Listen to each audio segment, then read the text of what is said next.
Hello everyone, welcome again to Thermodynamics APSC 252 course series.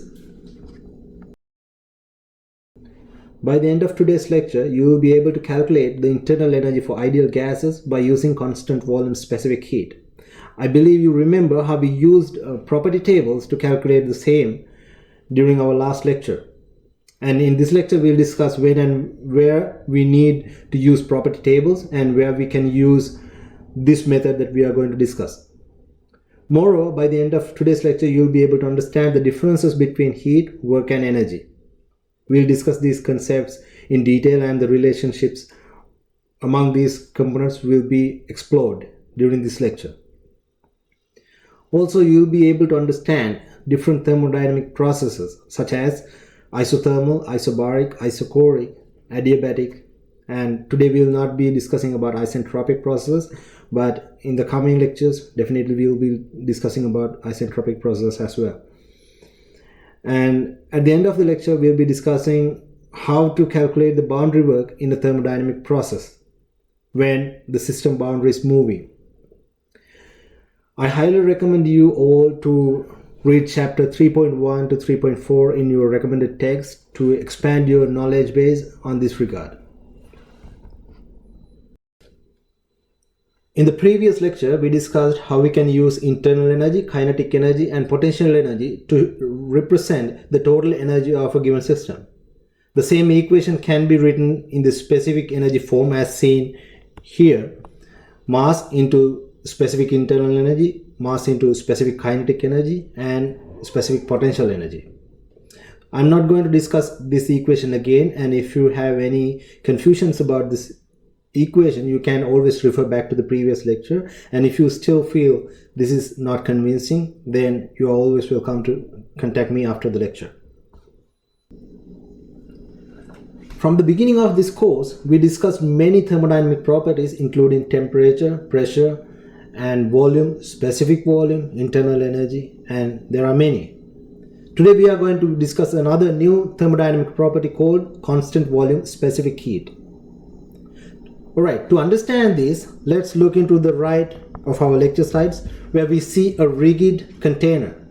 This container contains 1 kilograms of a given substance. We can call it water or whatever we like. Alright, and then let's assume that we try to add heat into this substance. In this instance, let's assume we added 3.12 kilojoules into the system.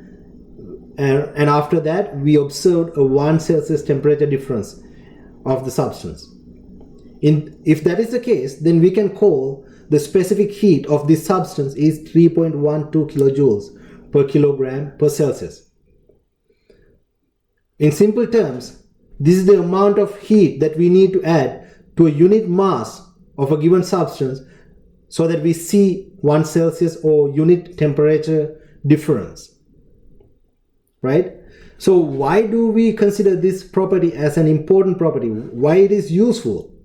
It has many uses, and among those we can use the CV or constant volume specific heat to relate the immeasurable properties such as internal energy to relate with pressure and temperature.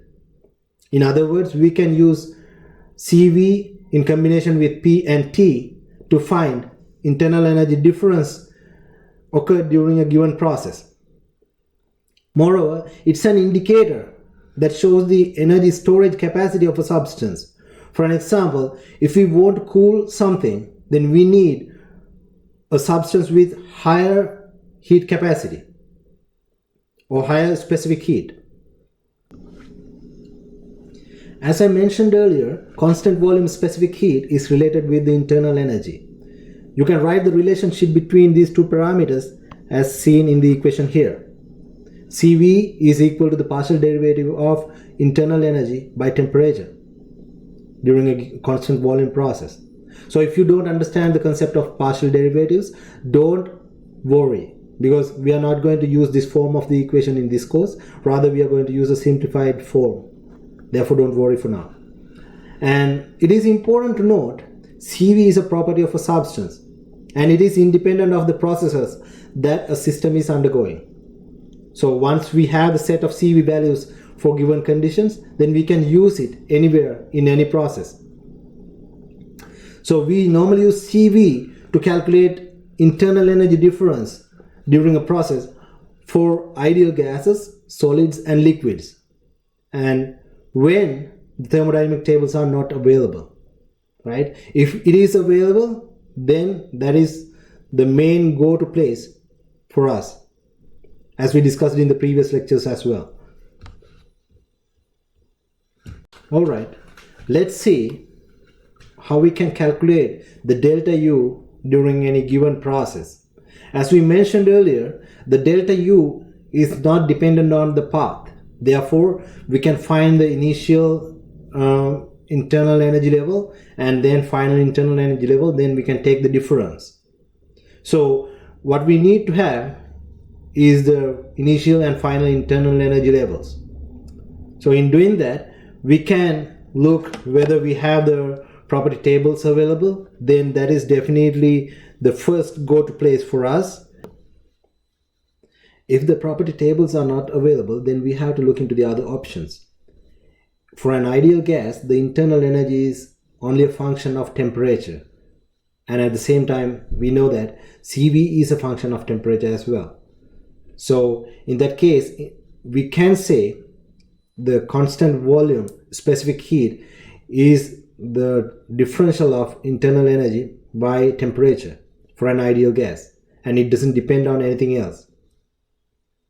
Irrespective of the process, there we can find the internal energy difference occurred during this process by integrating the CV against the temperature range. But unless we know the CV variation in great detail, this integration cannot be done, or rather it's hard to be done.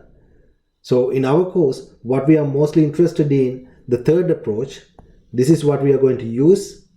We assume an average value for CV, and we get the temperature difference in the final state and the initial state, and we use these two components to find the internal energy change occurred during the process. In order for us to analyze a thermodynamic system, first we need to define our scope. In this context, we call it our system boundary. Like, let's say I'm interested in analyzing what's happening to this cube of air in front of me. This is not a closed system, but it's open, but I'm interested in finding that. So I can define an imaginary boundary in the space. Or in another case, I might be interested in analyzing the thermodynamic processes happening inside a rigid tank like this. Then the boundary is physical and rigid, right? In another instance, I might be analyzing a system like that, a piston cylinder mechanism. There the boundary is physical, but still it can move. If we are interested in analyzing the air or whatever inside this cylinder, then as the piston moves, our system boundary changes, right? So there we can understand the system boundary could be imaginary, it could be rigid physical, and it could be a moving boundary, right? So when it comes to closed systems, we know that the mass cannot cross the boundary. In other words, it implies the mass cannot take out or take in any energy with it, because as it is not allowed to go in or out, then it cannot take in or out any energy. Therefore, we know that the energy can only transfer as heat or work. Then what is heat? When energy crosses the boundary due to a temperature difference, then we call it heat. When the energy crosses the boundary due to a boundary change, as you see in your piston cylinder mechanism, then you call it boundary work. When you change the boundary of the control volume by the movements of piston here, then you change the amount of energy of the substance inside this chamber. So you transferred energy without moving any mass in or out of the system. This is called work. Please note that in this context, we are only discussing about the closed systems for now. So all the things that we discussed for now about work, heat transfer and mass transfer are applicable for closed systems. We will have a separate discussion on how do we analyze open systems in the coming lectures. We established the concept of heat in the previous slide. If you check the definition, it says heat is a form of energy transferred between a system and its surroundings due to the temperature difference. We established that far, right? So in order for us to call an amount of energy cross the boundary as heat, it must go across the boundary. If it does not go across the system boundary, then we cannot call it heat in this context. And at the same time, please keep in mind that it is not a property of a given substance. It's a mode of energy transfer. And when we say it is not a property, then there's a chance that it depends on the path that a process follows. So the fourth point establishes that heat is a path function. Its magnitude depends on the initial and final states and path followed in the process, right? So heat does consider what happened during the process, not only the initial and final states, as we discussed in internal energy, right? So similar to other properties, we can define specific heat by dividing the total heat by the amount of mass that we have inside our system. So heat transfer per unit mass is called specific heat. According to the definition, we can call work as energy transfer associated with a force and a resulting displacement. I'm pretty sure you have learned this concept in your high school. You remember the example that we considered a cube of wood moved from point x1 to point x2 with a delta x displacement, and then we considered the work done during the process on the cube is F into delta x or F dx. And we can write the amount of work in the form of an integral. The work happens in a unit time can be called power. So the unit of work is always joule or kilojoule or in that form, whereas the unit of power is always in the form of joules per second or kilojoules per second, which are represented by W, which stands for watt and kilowatt respectively. In our previous discussion, we established the fact that work is energy transfer due to a force and a resultant displacement. If we think of the moving boundary does work on the gas in a similar manner. So we can write delta W, or the amount of work done during a little squeeze of the piston cylinder, as delta W equals P dV, the pressure at a given point and the delta volume occurred. At a given point, the force acting upon the piston cylinder can be written by the pressure into cross-sectional area of the piston cylinder. And then if we know the force and if we know the distance traveled by the force, then we can find the work done by this piston on the gas inside. So we know that our distance traveled by the piston is going to be delta L or dl, right? So we can write the work done during this small distance delta W is equal to F dl, which can be rewritten as PADL. So, and when we pair up the A and DL, then we can be sure that we are talking about P into dV, right? The volume difference occurred during this process. So that is how we came across the derivation for delta W. So if you want to find the entire work done during the process from state 1 to 2, then you can get the integral from state 1 to 2 of the equation given there, right? So when we are using work and heat in our calculations for closed systems, then we have to have a common convention that we use so that we all are in the same page. When we say heat, what is positive and what is negative? How do we show the direction, right? So in the case of work, let's start with work. Either the piston can do work on the gas, or the gas can do work on the piston. For an example, let's say if we are pushing the piston, then the piston pushes the gas inside the chamber. That means the piston does the work on the gas. Let's say if the gas is a combustion mixture and it is undergoing a combustion process and it expands itself, and the gas is doing the work, and there the gas is doing the work on the piston.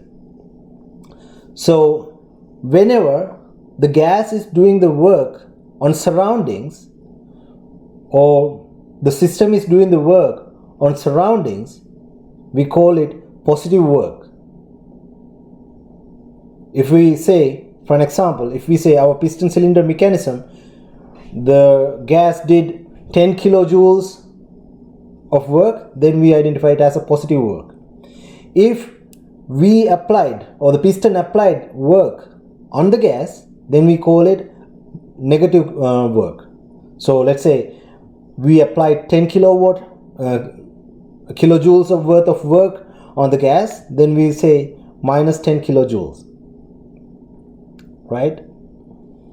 Similarly, when it comes to heat, when heat enters, when the system gains heat, then we call it a positive heat gain. And then when the system loses heat, we indicate that loss by negative mark, right? So you get familiar with this idea when we are using the first law of thermodynamics for future calculations. This is just a pre-information for your knowledge, so that you are getting ready for your coming sessions.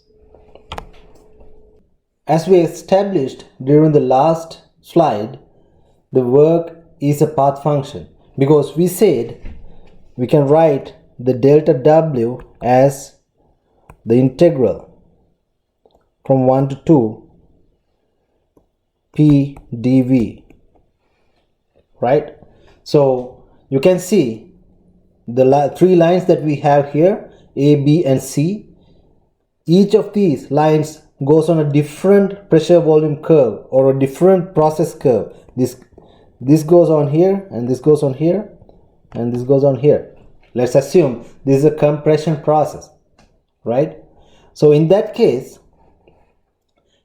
the integral, what does this integral mean? For an example, let's say if the process take in the process path of A, right? So what does this PdV integral during this process? So PdV integral essentially gives us this area, right?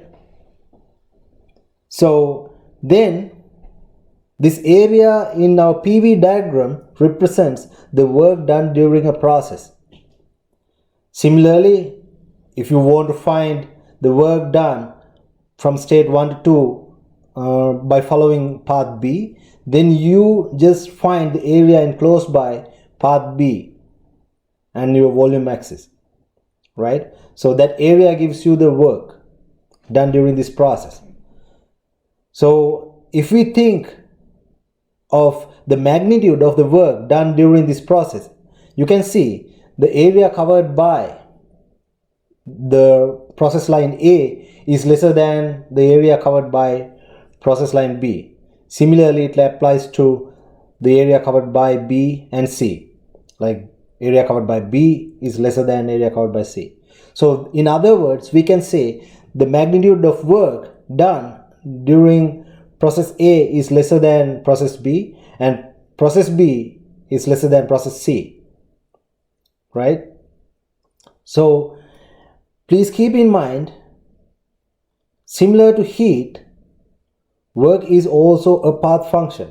So we'll be using these in the practice questions so that you will remember it more appropriately. So until then, please keep this information in your mind. Now we are coming into the last part of our lecture, different thermodynamic processes that we are going to use in our calculations in the coming section. So this is going to be a very important section. Please pay attention. All right. So if during a process the volume does not change, or in other words, it's a constant volume process, we have a specific name for this. We call it isochoric process. So if you see in a question that the process occurs or process takes place in a rigid tank or a sealed tank, right, then you can assume this to be a rigid and constant volume container. So then you know the processes occurring inside this chamber is going to be a constant volume or an isochoric process. Okay. Isobaric, this stands for a constant pressure process. For an example, if we have a piston cylinder mechanism and the piston is free to move, right, then we can always assume this as a constant pressure process, because if only the weight of the piston is holding it down on the gas, then the force acting upon the gas is always the same. Then the pressure is going to be force divided by the cross-sectional area. In a piston cylinder mechanism, the cross-sectional area is also constant. Therefore, in such a situation, if the piston is not forced by any external means, then we can assume this to be a constant pressure process or an isobaric process, right? If in a given process, if the temperature is not changing, then we can call it an isothermal process, right? And most importantly, we have a process called polytropic process. If we can represent a given process by P, which is the pressure, and V, it could be the total volume or specific volume. It doesn't matter for a closed system, because in the closed system, mass is not going to change. Therefore, if we can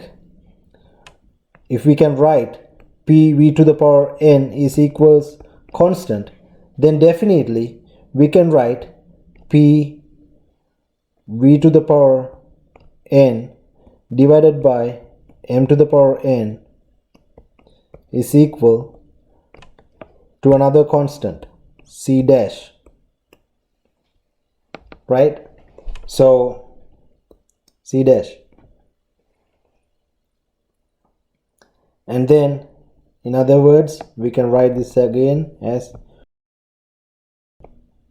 V divided by n equals C dash. So V divided by m stands for the specific volume. All right. So in a polytropic process, if we know that it's a polytropic process, we can either write pressure into the total volume to the power n is equals constant, or pressure into the specific volume into the power n is equals to constant. And then we have another process called isentropic process, where the entropy does not change. But at the moment we have not studied entropy yet, Therefore, we'll leave this process to a later time. And if the heat does not transfer between the system and the surroundings during a given process, then we call this process an adiabatic process. Please keep record of these names and please try to remember, because in the questions it will say in an isothermal process this happened. Then you should be able to interpret the question and see what's happening here, right? That's why you need to remember all these terms in your head.